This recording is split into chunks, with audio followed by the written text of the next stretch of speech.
Aging in society.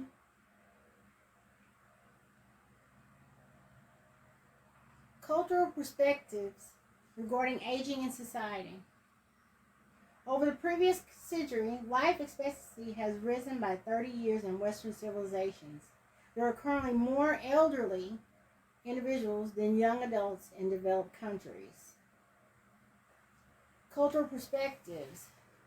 In Turkey, elders are served meals first, and upon greeting you, kiss their hands and then put them to your forehead. Many people in Asian cultures bow when elders enter. Denmark provides free home health care for all infirm seniors. In Chinese families, sons live with their parents, and daughters-in-law care for their elders. Compare how elders have treated historically versus how they are treated in the 21st century. In ancient Rome, for example, living to the age of 30 was rare. Older people were often consulted on issues like potential marriages, political decisions, military decisions, and healing practices. In the United States, before 1930, elders were also greatly respected and considered wise. During the Great Depression, people viewed older workers as threats, keeping jobs from which younger people could benefit. In 1945, the care of older people was beginning to be viewed as a public duty, and nursing homes sprouted up as a field of gerontology. In the 21st century, American society is obsessed with youth, specifically superficial appearances and perfection. It's no surprise that older people are less valued, dismissed, and even despised by some. The media's depiction of the elderly as old, frail, lonely people and hunchbacks and bad memories have pervade over culture and has influenced the common viewpoint that age is a terrible thing. Aging is a terrible thing. People think that those between 60 and 100 years of age play no valuable role. Have no valuable role. According to the article, Aging and Personhood in 21st Century Europe, Challenge to Religion, the Eastern Orthodox tradition, which places more stress on the individual and relationship than rationality as a standard for human and moral status, has much to teach Western Christianity in this area. We can and should be remembered by others, and ultimately, God remembers us even if we forgot who we are or forget who we are. Projection chart. This chart shows how many people existed over the past years and how many people will be around in the future in different age groups. This chart shows that there will be very few people over 85 in the United States, and that's in around between 2040 and 2060. Sociological imagination. The type of insight is the type of insight provided by sociological that links individual concerns to those of society at large.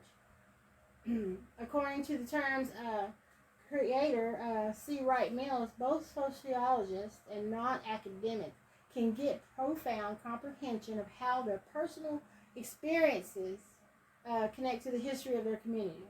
He listed several ways both groups could accomplish this. According to Mills, the growth of the sociological imagination could address the core issues facing American society, which include moral accessibility, alienation,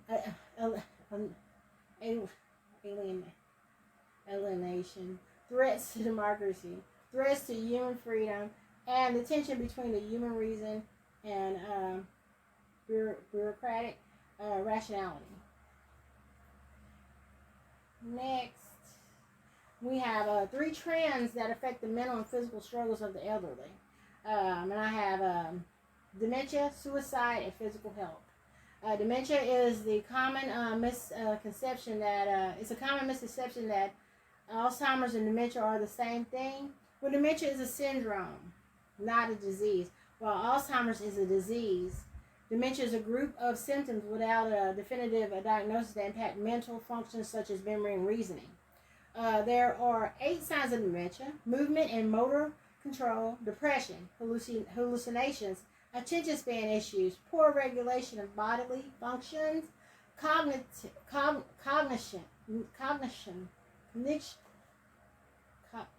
cognition problems, sleep complications, and apathy. Suicide. According to the article assessing suicidal risk in older adults, it is projected that by 2025 there will be 1.2 billion individuals who are 60 and older. Suicide is a major health issue for older adults in the United States. The rate of suicides for all ages is approximately 1 in 12 for older adults, and it is 1 in 4.3. It is estimated that a geriatric individual will commit suicide every 90 minutes. Okay, the CDC has found that the suicide rate of males aged 75 and older was 36 per 100,000 in 2014. Overall, for both women and men aged 75 and older. Okay, and there's a chart there. Risk factors: mental health conditions such as obsessive compulsive disorder, bipolar personality disorder, risk disorders, anxiety disorders, depression, schizophrenia, related disorders, and psychotic illnesses. Physical health: approximately 92% of older adults have at least one chronic condition, and 77% have 2 or more. 4 chronic conditions: heart disease, cancer, stroke, and diabetes cause almost 2/3 of all deaths. Individuals 65 and older each year. People 55 and older account for over a quarter of all Americans diagnosed with HIV, and this number is increasing. Strength-based approach. Strength-based therapy is a form of counseling that focuses on what a person does well, rather than dwelling on their challenges. We can promote exercise regularly. Why? As long as you don't overdo it or get hurt. Exercise helps older folks maintain their strength and mobility and enhances almost every aspect of physical health. You get enough sleep. Studies have found that chronic sleep deprivation is linked to increased cardiovascular disease, levels of inflammatory blood markers, and decreased immune functions. Maintain a healthy weight. The main reason is that obesity is a major risk factor for disability late in life.